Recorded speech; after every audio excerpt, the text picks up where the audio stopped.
திருமுக்கூடல் அருகே பழவேரி பகுதியில் கல்குவாரிகளுக்கு அனுமதி அளிப்பது தொடர்பாக கருத்து கேட்பு கூட்டத்தில் போலியான நபர்களை வைத்து கருத்து கேட்பதாக அப்பகுதி மக்கள் புகார் கூறினர். காஞ்சிபுரம் மாவட்டத்தில் காஞ்சிபுரம், வாலாஜாபாத், உத்திரமேரூர், மாகரல் உள்ளிட்ட பல்வேறு பகுதிகளில் கல்குவாரிகள் மற்றும் கல் அரவை நிலையங்கள் செயல்பட்டு வருகின்றன.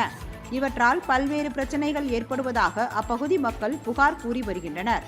இந்நிலையில் வாலாஜாபாத் அடுத்த பழவேரி கிராமத்தில் புதியதாக 2 கல்குவாரிகளை அமைப்பதற்கான அனுமதி கேட்பு கூட்டம் சுற்றுச்சூழல் துறை சார்பாக தனியார் திருமண மண்டபத்தில் நடைபெற்றது.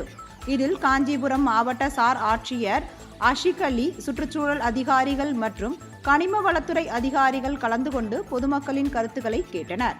இக்கூட்டத்தில் 12 நபர்களை பேச அனுமதித்த நிலையில் 10 பேர் குவாரிகள் தேவையில்லை என கடும் ஆட்சேபனை தெரிவித்தனர்.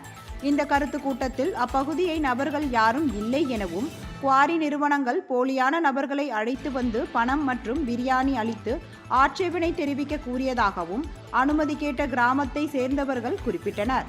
இதையடுத்து கருத்து கூட்டம் தொடர்பான சர்ச்சை அப்பகுதி மக்களிடையே உருவாகியுள்ளது.